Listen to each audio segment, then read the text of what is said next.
자, 우리 한번 옆에 분들하고 서로 인사하시겠습니다. 사랑하고 감사하고 축복합니다. 사랑하고 감사하고 축복합니다. 우리 온라인으로 예배하는 성도님들도 우리 다시 한번 우리 다 같이 힘내십시다. 우리 다 함께 힘내십시다. 오늘 여러분들에게 기쁜 소식을 하나 알려드리겠습니다.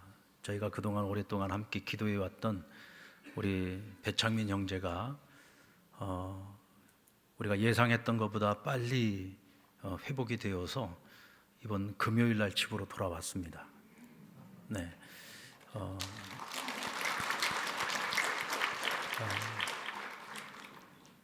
이거 뭐 벌써 이렇게 딱 보여줘요. 내가 보여주라고 할 때 보여줘야지. 마음이 급해가지고. 원래는 한 성탄절 전까지 좀 치료가 잘 돼서 집으로 돌아갈 수 있도록 한번 노력해 보자고 그렇게 얘기를 했었는데 예상보다 빨리 회복이 되어져서 금요일 날 올 수 있었습니다. 참 얼마나 감사한지 우리 성도님들이 열심히 중보기도 해주시고 또 우리 가족이 정말 기도하면서 열심히 잘 옆에서 돌봐서 우리 창민이가 빨리 돌아올 수 있었습니다. 근데 금요일 날 돌아오는 날 창민이가 그 청대구에서 섬기고 있는 숨, 우리로 말하면 구역이죠. 그 숨에 우리 그 지체들이 이제 창민이가 태어나고 온다고. 자, 사진 보여주세요. 이제 보여주셔야 돼요. 이렇게 아파트 그 현관 입구에다가 저렇게 오는 환영 그 데코레이션을 해놓은 거예요. 창민이 태어날 축하합니다. 뭐 또 뭐라고 써 있는 거예요 지금? 예. 우리 숨 공동체의 부흥은 창민으로부터 시작되리, 뭐 이렇게 쓰여져 있어요. 그리고 또 넘겨 이제는 넘겨. 그렇죠. 이렇게 집 앞에는 포스트잇에다가 우리 그 숨의 멤버들이 다 일일이 또 편지를 써서 이렇게 다 붙여놨더라고요. 우리 창민이가 그 숨 공동체를 섬길 때 순장인데 정말 그 학생이 자기가 아르바이트 해가지고 번 돈으로 그 숨원들을 갖다가 늘 간식거리니 뭐 먹거리니 늘 섬기면서 그렇게 잘 섬겼다고 해요. 그러니까 요즘 우리 청년들이 참 힘들잖아요.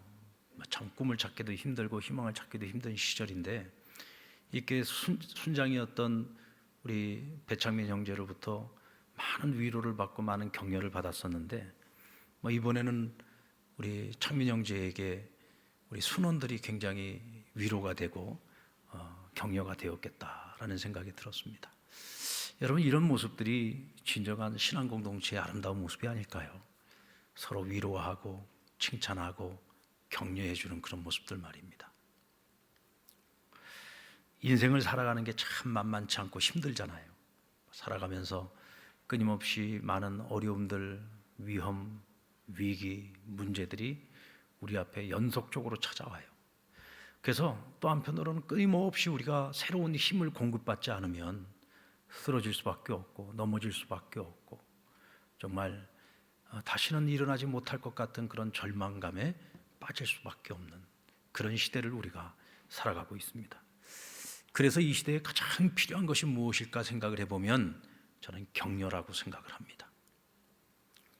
2002년 월드컵 때에 우리가 4강 토너먼트에서 세계 최강의 전차 군단인 독일과의 4강전에서 우리가 패배하고 말았습니다. 우리 대한민국이 4강까지 올라간 거는 정말 그건 대단한 일이었죠. 역사상 처음 있는 일이었습니다. 그래서 온 국민이 다 같이 오필슨 코리아를 외치면서 다 응원하지 않았습니까? 운동장에 가서 응원하는 이들도 있었지만 집에서 또 335 모여서 광장에 모여서 그렇게 우리가 열심히 응원을 했었는데 이 독일이라고 하는 그 벽을 우리가 넘지는 못했어요. 그러나 우리 선수들은 정말 그 경기장에서 자기들이 할 수 있는 최선을 다했습니다. 최선을 다했고 그럼에도 불구하고 그 경기에서 졌을 때 그들 하나같이 그냥 그라운드에 다 드러누워서 엉엉 울고 어떤 선수들은 막 땅을 치면서 내가 조금 더 분발을 했어야 되는데 그런 아쉬운 그런 마음들을 표현을 하고 있을 때 참 여러분들 누가 뭐라고 한 것도 아니었는데 그 자리에서 응원을 하고 있던 모든 관중들이 다 같이 자리에서 일어나서 한 목소리로 외친 것이 있었습니다. 괜찮아, 괜찮아. 괜찮아, 괜찮아. 당신들은 나라를 위해서, 국가를 위해서, 우리 국민들을 위해서 그 자리에 최선을 다했어. 당신들은 우리의 영웅이고 당신들은 우리의 희망이었어 라고 외친 거죠. 괜찮다라고는 그 말 속에 그와 같은 의미가 함축되어 있지 않았겠습니까? 괜찮아. 당신들은 최선을 해서 그것만으로도 충분해. 여기까지 온 것도 기적이야. 당신들이 죽을 힘을 다했기에 여기까지 올 수 있었어. 당신들 때문에 행복했어 라고 그들을 격려한 거죠. 여러분들 연말이 되면은 우리가 축하할 일도 많이 있어요. 학교에 합격을 해서 축하받을 일도 있고, 또 취업이 되어서 축하받을 일도 있고, 또 좋은 짝을 만나서 결혼을 해서 또 축하받을 일도 있고, 또 회사에서 승진을 해서 축하받을 일도 있고요. 그런데 여러분, 그렇지 못한 이들도 있습니다. 진학에 실패한 이들도 있고, 또 취업에 실패한 이들도 있고, 그런가 하면 이번에는 꼭 되리라고 생각을 했는데 승진을 못한 경우들도 있죠. 열심히 한 해 동안 열심히 땀 흘려 씨를 뿌렸는데 풍년을 경험한 이들도 있지만 또 한편으로 흉년을 경험해야만 하는 이들도 있습니다. 그래서 어느 때보다도 이 연말이 되면 격려가 더 필요한 것 같습니다. 여러분, 격려라고 하는 것은 마치 바람이 빠진 타이어에 다시금 바람을 훅 하고 불어넣는 것하고 같아요. 실망하고 절망하고 낙심하고 자포자기하고 있는 사람들에게 훅 하고 그들에게 생명을 불어넣는 것, 이것이 바로 격려입니다. 다메섹 도상에서 주님을 만나 회심했던 바울은 원래 다메섹에 갈 때는 기독교를 핍박하러 갔는데 갔던 목적이 바뀌어서 오히려 거기서 거듭남을 경험을 하고 회당에 들어가서 유대인들을 대상으로 해가지고 예수가 하나님의 아들이라고 하는 사실을 그들에게 담대하게 전하기 시작했습니다.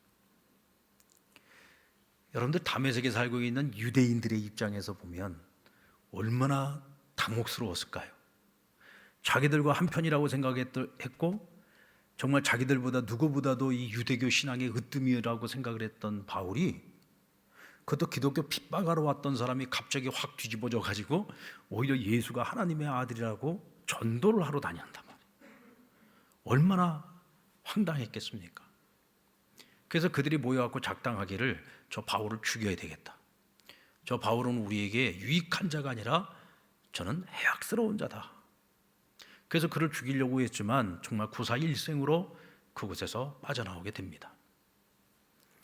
하지만 여러분, 바울이 회심을 하고 난 그 이후에 유대인들로부터 닥쳐오는 여러 가지 많은 위기와 환난과 고난과 핍박도 그가 풀어야 될 문제지만 그보다도 그가 먼저 풀어야 되는 아주 큰 숙제가 하나가 있었어요. 그것이 뭡니까? 당시의 교회 공동체, 초대 교회 공동체인 예루살렘 교회의 사도들과 성도들로부터 자신이 회심했다라고 하는 이 사실이 받아들여져야 된다 말이에요. 자신이 예수 그리스도로부터 받은 사명을 그들이 인정해 줘야 된단 말이죠. 만약에 그들이 바울의 회심을 인정해 주지 않고 받아들이지 않고 그를 자신들의 교회의 한 일원으로 품어주지 않으면 아무것도 할 수 없는 거예요. 무엇을 한다고 해도 그것이 정당화될 수가 없습니다. 그래서 이 공동체의 한 일원이 되고 받아들여진다는 건 굉장히 중요한 문제인 겁니다. 그런데 26절 말씀에 보면 한번 같이 읽어볼까요? 시작. 사울이 예루살렘에 가서 제자들을 사귀고자 하나 다 두려워하여 그가 제자됨을 믿지 아니하니. 아무도 믿어주지 않는 거예요. 왜 안 믿어줄까요? 아니, 얼마 전까지만 하더라도 그렇게 교회를 핍박했던 사람인데 갑자기 이 사람이 이렇게 돌변했단 말이에요. 어느 날 갑자기 확 바뀐 거예요. 뭐 회심을 하고 그리스도의 제자가 됐다고 하고 내가 복음 전함에 내가 목숨을 바친다고 하고 이게 도무지 믿어지질 않는 거야. 혹시라도 이 사람을 잘못 받아들였다가 이 교회가 큰 환난을 겪지 않을까? 이런 두려움들이 사도들에게도 있었고 교인들에게도 있었던 거죠. 그래서 바울과 교회 사이에 반드시 이 오해를 풀어줄 수 있는 누군가가 필요했던 겁니다. 중간에서 중재의 역할을 할 사람이 필요했단 말이죠. 근데 오늘 성경에 보니까 그 역할을 누가 해주었느냐? 바나바라고 하는 인물이 그 일을 맡아서 감당해 줍니다. 바나바는 그 이름의 뜻이 권위자라고 하는 뜻이에요. 바나바는 온 교회 예루살렘 교회 성도들로부터 존경을 받는 그런 인물이었습니다. 사도행전 11장 24절에 보면 바나바는 착한 사람이요 믿음이 성령이 충만한 사람이라 이에 큰 무리가 죽게 도하여지더라 그랬어요. 바나바는 착한 사람이요 성령과 믿음이 있어서 충만한 사람이다. 그래서 이 바나바와 같은 이런 사람을 통해서 날마다 믿는 자들의 수가 더해지는 역사가 있었다는 거예요. 4장 37절에 보면 그가 자신의 밭을 팔아서 그 값을 사도들의 발 앞에 내려놓았다 그랬습니다. 여러분 당시 초대교회는 교회 안에 고아와 과부들이 굉장히 많았어요. 뭐 심지어는 시브리파 과부, 헬라파 과부들이 서로 이 구제비 타는 문제 가지고 서로 다툼이 일어날 정도로 그렇게 고아와 과부, 가난하고 어려운 이들, 누군가의 도움이 없이는 살아갈 수 없는 사람들이 교회 안에 많이 있었습니다. 근데 바나바가 자신의 밭을 팔아서 그것을 교회 앞에 내놓아 그것으로 가난한 이들에게 구제하고 섬기고 봉사하는 일들을 했다는 거예요. 그러면서 교회가 더욱더 하나가 되어지고 날마다 믿는 자들의 수가 더 많아졌다라고 성경은 말씀합니다. 뿐만 아니라 그는 성령과 믿음이 충만한 자였다. 아무리 바울을 믿으려고 해도 도무지 믿어지질 않고 자꾸 의심이 가고 그러다 보니까 교회는 그를 자꾸 밀어낼 수밖에 없고 그를 받아들이기가 어려워요. 근데 이때 바나바가 딱 나선 겁니다. 온 교회로부터 존경받고 있던 바나바가 딱 나서서 바울과 사도들 사이에 중재자가 되어줬습니다. 성도들 간에 중재자가 되어준 거죠. 이 사람들아, 바울이 과거에는 교회를 핍박하고 예수 그리스도를 핍박했던 것이 사실이다. 그러나 이제는 그가 달라졌다. 누가 이 사람을 달라지게 만들었느냐? 우리가 믿는 예수 그리스도께서 그를 달라지게 만드셨다. 그가 이전에는 교회를 핍박하는 자였다면 이제는 그리스도의 제자가 되어 이제는 복음을 섬기는 자가 되었다. 그가 어떻게 이렇게 변화를 받을 수 있었느냐? 교회를 핍박하러 다메섹으로 가는 도상에서 빛 가운데 예수님을 만났고 주님의 음성을 들었고 또 다메섹에 살고 있는 선지자 아나니아를 통해서 그가 이방인의 사도로서 하나님이 그를 사용하기를 원하시는 것을 그가 듣게 되었다. 그래서 그가 다메섹에서부터 열심히 복음 전하다가 심지어는 죽을 위기까지 겪었다. 아주 팩트만 가지고 없었던 얘기가 아닙니다. 지어낸 얘기가 아니에요. 실제로 있었던 팩트만 가지고 바울은 당시 초대교회 예루살렘 교회 사도들과 성도들에게 바울에 대해서 알린 거예요. 자신의 명예를 걸고 바울을 보증해 준 겁니다. 여러분 나를 믿으시죠? 좀 믿습니까? 네. 이럴 때 아멘 한번 해보세요. 여러분 저를 믿습니까? 예. 저를 믿으시니까 제가 보증해 주는 이 바울이라는 사람을 좀 믿어 주십시오. 이 사람에게는 무한한 잠재력이 있는 사람입니다. 그래서 주님께서 이 사람을 택하신 겁니다.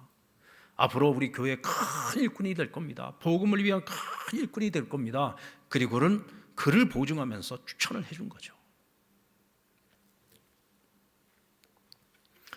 그뿐만이 아니라 그는 바울 안에 있는 잠재력을 받습니다. 그가 가지고 있는 탁월한 능력을 받고 탁월한 리더십을 받았어요.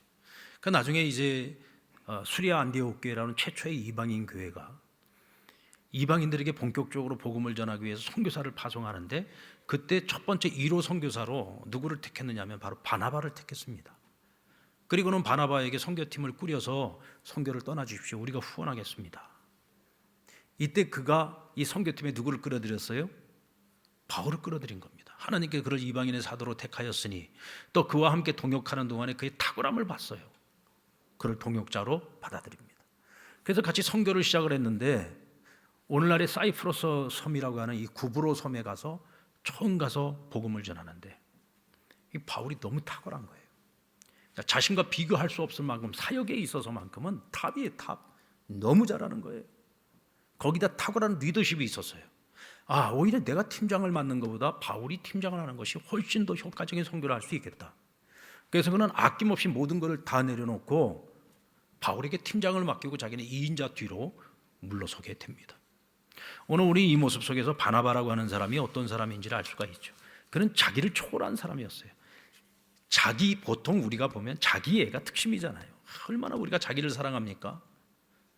그래서 모든 사람들 앞에 자기가 중심이 되기를 원하고 또 자기가 리더가 되기를 원하고 언제나 자기가 원탑이 되기를 원하잖아요. 얼마나 명예욕과 탐욕이 많이 있습니까? 근데 오늘 그는 그 모든 걸 다 내려놨어요. 오히려 자기가 중재해줬던 사람, 자기 선교팀에 끌어들였던 사람, 그 바울의 탁월함을 보고 그에게 팀장 자리를 맡기고 자기는 뒤로 물러난단 말이죠. 이게 쉽지 않은 일입니다. 여러분, 우리 한국교회 연합사역 또 우리나라의 NGO 사역을 처음 시도했던 분이 누구냐면 한경직 목사님이에요. 영락교회 한경직 목사님. 이 한경직 목사님도 이 연합사역을 시작하는 것이 쉽지 않았습니다. 왜냐하면 모든 일이 다 동의하는 것은 아니었기 때문에. 그래도 그와 함께 해줬던 최창근 장로님이라고 정말 우리 그 한경직 목사님 오른팔 장로님이 계셨어요. 그분이 자기 전 재산 다 들여가지고 연합사업을 하는 거를 정말 영락교회 이름으로 시작은 했지만은 실질적으로는 그분의 그 재산과 또 그분의 그 헌신과 섬김을 통해서 그 모든 것들이 이루어졌던 겁니다. 그런데 한경직 목사님도 참 우리에게 본이 되는 것이 연합사역이라고 하는 것은요, 자기를 주장하면 절대로 이루어질 수 없는 사역이 연합사역이에요. 그러니까 우리가 재정을 다 들여서 또 목사님이 그렇게 애를 쓰고 공을 들이고 사람들을 설득을 해가면서 그렇게 힘들게 연합사역의 기초가 딱 만들어지고 나면 자기는 뒤로 빠지는 거예요. 그리고 다른 교단의 목사님들, 대표 목사님들을 다 그 명예 대표 회장으로 다 세워가지고 진정한 교단들이 다 연합을 해가지고 함께 사역을 할 수 있도록 만들었단 말이죠. 자기를 비움이 있었고 자기를 내려놓음이 있었기 때문에, 자기를 초월할 수 있었기 때문에 그런 연합사역이 가능했다. 그래서 새로운 일꾼들을 발굴해낼 수 있었고, 그런 다른 사람들이 가지고 있는 잠재력을 발굴해서 하나님의 교회, 한국교회가 성장할 수 있도록 그런 중추적인 역할을 할 수 있었던 거죠. 여러분, 우리 신앙 공동체가 서로를 어떻게 격려함으로써 서로를 세워가는 그런 건강한 공동체, 능력 있는 공동체로 만들어갈 수 있을까? 저는 바나바를 통해서 오늘 우리가 좀 함께 배워보기를 원합니다. 여러분, 격려라고 하는 것은요, 칭찬하는 겁니다. 여러분, 칭찬은 고래도 춤추게 한다고 하잖아요. 바나바는 사도들과 그리고 교회들에게 이 바울에 대해서 정말 내가 할 수 있는 최고의 칭찬을 했습니다. 근데 이 칭찬이 없는 것을 지어서 한 게 아니고 바울에 대한 객관적인 사실을 잘 관찰을 하고 검토를 한 후에 있는 사실 팩트를 가지고서 그를 칭찬한 거죠. 우리는 당사자에게도 칭찬을 해야 되지만 다른 사람들에게 그 사람에 대해서도 칭찬을 해줘야 됩니다. 이때 칭찬을 받는 그 사람은요, 자기가 하고 있는 그 선한 일들에 대해서 더 용기를 내고 더 힘을 내서 분발하게 되는 거예요. 그래서 끝까지 이 선한 사업을 포기하지 않고 최선을 다해서 그 일을 감당할 수 있게 되는 것입니다. 히브리서 10장 24절에 보면 서로 돌아봐와 사랑과 선행을 격려하라 그랬어요. 여기서 돌아보라는 말은 서로 관찰하라는 뜻입니다. 그래서 그 사람이 진정 칭찬받을 만한 일이 무엇인지를 잘 살펴서 칭찬받을 일들을 우리가 칭찬해 주는 것이 중요하다는 거죠. 여러분들, 우리 지금 교회 성탄 트리 해놓은 거 여러분들 보셨죠? 너무 아름답죠? 네, 너무 아름답죠. 여러분들 다른 교회 어디를 가봐도 제가 볼 때는 어디 백화점보다 더 잘 해놨어. 저희 교회 성탄 트리가요, 이게 그냥 만들어진 게 아닙니다. 저에게 한창 아이들 기르고 있는 우리 젊은 엄마들, 우리 젊은 여전대 회원들이 한 6명 그 팀이 있어요. 이분들이 거의 한 달 정도를 준비한 거예요. 계속 같이 모여서 회의하고 물품을 구입을 하고 또 시장 가서 구입이 안 되면은 인터넷으로 주문을 하고. 여러분들 우리 1층 로비를 보면은 천정이 얼마나 높습니까? 우리 교회 처음 이렇게 천정이 높은 이런 로비를 가지고 있는 교회가 별로 없어요. 이 천정이 우리가 손이 닿지를 않기 때문에 그냥 사다리로도 안 되고 전동 사다리를 이용을 해야 됩니다. 여러분들 한번 기회가 되면 전동 사다리 타고 한번 꼭대기까지 올라가 보세요. 다리가 후들후들해요. 근데 이 젊은 엄마들이 그 전동 사다리 타고 그 꼭대기까지 올라가서 거기다가 막 전선 다 연결하고 거기다 전구를 달고 그 위험을 무릅쓰고 가서 그거 다 하는 겁니다. 정말 칭찬받아 마땅하죠. 근데 여러분들 그 아름다운 트리를 보면서 진짜 아름답다. 아유, 누가 이렇게 예쁘게 트리를 해놨지? 아유, 진짜 수고했겠다, 고생했겠다. 우리 교인들이 다 그 마음은 다 갖고 있어. 마음은 다 갖고 있는데 이 표현을 잘 할 줄 몰라요. 이게 표현을 좀 여러분들 칭찬을 할 때는요 좀 액션이 과해야 돼요. 그리고 칭찬을 할 때는 조금 과하게 칭찬을 하는 겁니다. 그래야 열심히 수고하고 애쓴 사람들이 보람도 있는 거고 다음에는 더 열심히 하지 않겠습니까?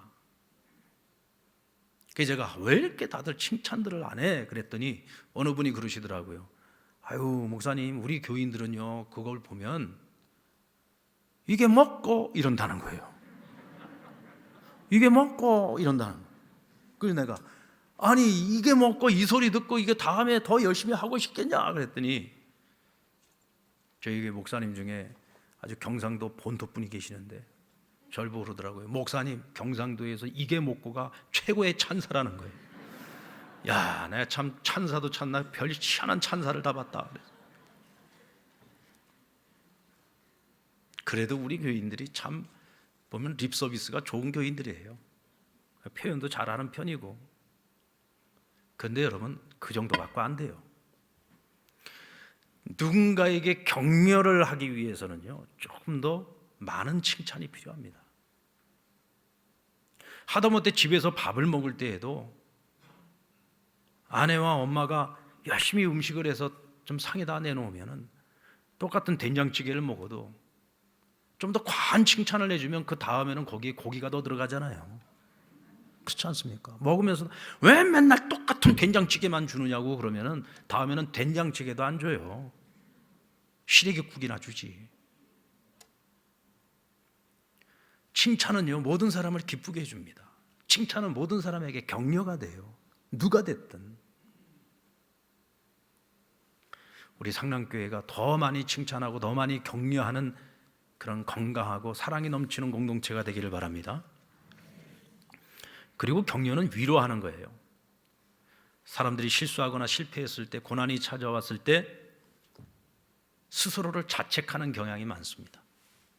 내가 좀 더 힘을 냈어야 되는데, 내가 좀 더 열심히 했어야 되는데, 내가 조금만 더 했으면 되는데, 그런 자책하는 마음이 생겨요.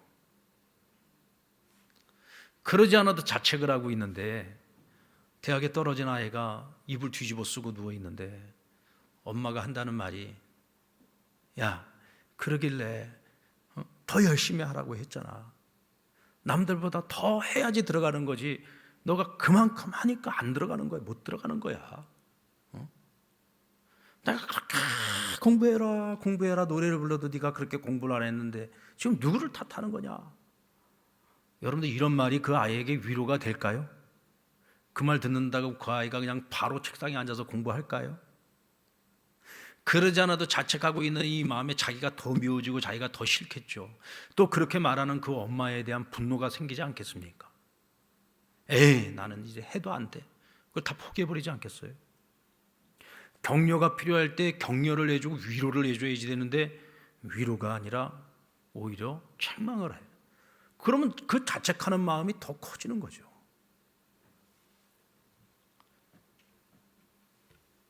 바울도 굉장한 자책감이 있었습니다. 왜냐하면 과거에 자신에게 매여 있어요.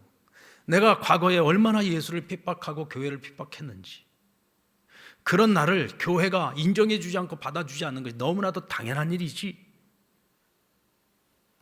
과거를 생각하면 나도 내가 용서가 안 돼. 근데 어떻게 교회와 성도들이 나를 용서하고 받아들일까? 막 그 생각을 하면 너무 괴롭고 힘든 거죠. 근데 이때 바나바가 나서서 그의 마음속에 이젠 더 이상 자책하는 마음이 아니라 희망을 가지고 소망을 가지고 더욱더 하나님께 매달릴 수 있도록 그를 이끌어 줍니다. 괜찮아요 바울 선생, 괜찮아. 주님께서 당신을 당신의 자녀로 삼아주신 것은 당신의 과거를 더 이상 묻지 않겠다는 거예요. 단지 사람들이기 때문에 사람들은 어리석고 미련해서 주님이 당신을 바꾸는 거를 잘 이해도 못하고 깨닫지 못하지만 저는 이해합니다. 왜? 주님이시니까 하실 수 있는 거죠. 주님이시기 때문에 당신의 그 마음을 바꿔놓을 수 있었던 거고, 주님이시기 때문에 그런 당신을 당신의 제자로 삼아서 복음 전하는 일을 당신에게 맡기실 수 있는 거죠. 괜찮습니다. 힘내십시오. 언젠가는 저들이 믿어줄 겁니다. 언젠가는 저들이 받아줄 겁니다. 그를 위로해 줬어요. 그러니까 바울이 위로를 얻고 그 어려운 중에서도 인정을 못 받고 있는 가운데서도 복음 전하는 일을 쉬지 않고 있습니다. 그것이 바로 여러분들 격려의 힘인 거죠. 그리고 격려는 용기를 불어넣어 주는 것입니다. 이 격려라고 하는 말은 영어로 encouragement, 여기 동사로는 encourage가 뭐냐? 용기를 불어넣는다, 힘을 불어넣는다, 그런 뜻이죠. 실패를 바라보면서 절망하고 나는 안 돼라고 자책감에 빠져서 주저앉아 있는 사람에게 용기를 불어넣어서 아니야, 할 수 있어, 일어나, 새롭게 도전해봐 하고 그에게 도전할 수 있도록 용기를 불어넣어 주는 것, 이게 바로 격려인 겁니다. 바울도 낙심하고 있었지만 그 바나바의 격려 덕분에 그가 다시 일어설 수 있었고, 이제는 전 세계 믿지 않는 사람들에게 복음을 전해서 온 세상 사람들이 하나님께로, 주님께로 돌아올 수 있도록 하기 위해 자기 평생을 바쳐서 복음의 일꾼으로 살 수 있었던 거죠. 여러분, 저희 교회가 2023년도에요. 지금 현재 우리가 구역이라고 부르는 소그룹이 있습니다. 이건 지역 소그룹이에요. 근데 이 지역 소그룹을 스몰셀로 전부 개편을 할 겁니다. 이 스몰셀이라고 하는 것은 지금 우리가 현재 한 구역에 구역 식구들이 10가정 이상인 그런 구역들이 있습니다. 이제 이런 구역들을 전부 다 5가정 이내로 전부 다 아주 스몰, 작게 만들어서 지금 현재의 이 셀 그룹들을 전체를 전부 확장시키려고 합니다. 왜냐하면 이번에 이렇게 팬데믹을 경험하면서 느낀 것이 뭐냐면, 이 구역 식구들이 많으면 구역장이 원활한 소통을 하기가 참 어렵겠다라는 판단이 들었습니다. 그래서 스몰셀로 가게 되는데, 그래서 내년부터는 일단은 모든 이 체제의 명칭이 다 바뀝니다. 우리가 교구라고 불러요. 1교구, 2교구, 3교구, 4교구, 우리 5교구까지 있는데, 그리고 청년교구가 있죠. 이 교구의 명칭은 무엇으로 바뀌냐면 목장으로 바뀝니다. 그리고 이전에 목장으로 불렀던 것이 이제는 마을로 바뀌게 되고요. 그리고 구역이라고 불렀던 것이 순으로 바뀌게 됩니다.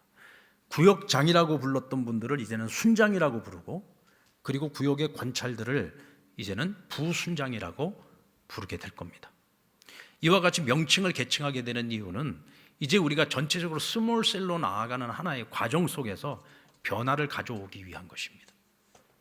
그리고 이것은 지금 우리가 코로나 팬데믹 상황에서 교회가 지금 많이 침체되어져 있고, 지금 예배도 완전한 회복이 이루어지지 않고, 또 앞으로 교회의 미래에 대해서 한국교회 전체가 지금 굉장한 딜레마에 빠져 있습니다. 이와 같은 상황 속에서 우리 상남교회는 이제 새로운 도전을 해보기를 원하는 거예요. 사실 여러분, 이런 어려운 시기가 찾아왔을 때 가장 중요한 것은 교회 안에 가장 작은 공동체인 이 셀그룹이 건강해야 돼요. 셀그룹이 건강하고 이 셀그룹이 끈끈해야 어떤 상황이 찾아온다 할지라도 이 교회의 공동체가 흔들리질 않습니다. 그래서 앞으로 우리 셀그룹을 더 강화시키기 위해서 새로운 도전에 나서는 거죠. 여러분들, 격려라고 하는 것은 칭찬을 하고 위로만 하는 것으로 온전한 격려가 되긴 어렵습니다. 진정한 격려가 되려면요, 새로운 일에 도전을 할 수 있도록 우리가 용기를 불어넣는 것이 중요합니다. 새로운 목표를 두고 새로운 도전을 할 수 있도록 우리가 이끌어주는 것, 그거 굉장히 중요하죠. 그래서 내년 한 해 동안 우리 이제 순장님들입니다. 이전의 구역장님들이죠. 우리 순장님들은 이전의 권찰인 부순장들을요, 잘 훈련시키셔야 됩니다. 1년 동안 잘 훈련시키셔서 그분들이 2023년도에는 전부 순장이 돼서 이제 순을 이끌어 나가는 리더가 될 수 있도록 한 해 동안 훈련시키고 잘 준비시켜야 돼요. 이때 그들을 준비시키는 데 있어서 가장 효과적인 방법이 뭐냐? 칭찬과 위로와 용기를 불어넣는 격려입니다. 격려를 해주셔야 됩니다. 괜찮아요. 당신 할 수 있습니다. 당신도 셀 리더가 될 수 있습니다. 주님이 당신과 함께합니다. 이런 새로운 도전에 직면했을 때에 우리는 더 기도하게 되고요, 더 하나님을 의지하게 되고요, 그래서 찰떡같이 하나님께 붙어있는 삶을 살아갈 수밖에 없어요. 왜? 새로운 책임이 주어지기 때문에, 새로운 일에 도전하기 때문에 그렇습니다. 사랑하는 여러분, 지금 이 팬데믹 상황 속에서 온 세상 사람들이 지금 다들 힘든 삶을 살아가고 있어요. 어느 때보다도 필요한 것이 격려죠.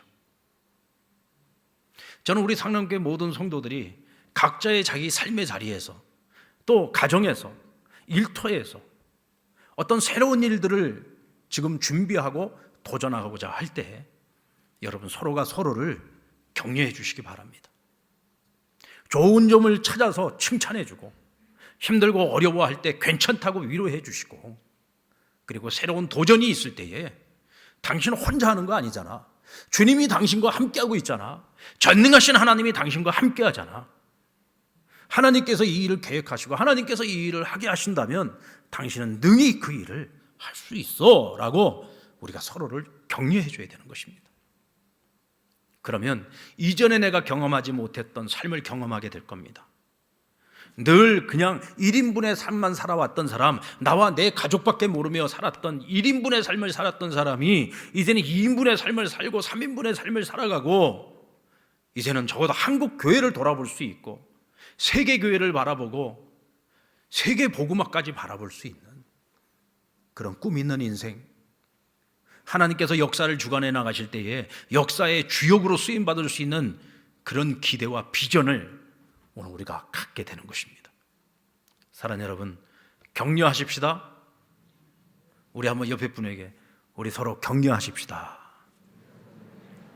무엇으로 격려할 겁니까? 칭찬하십시오.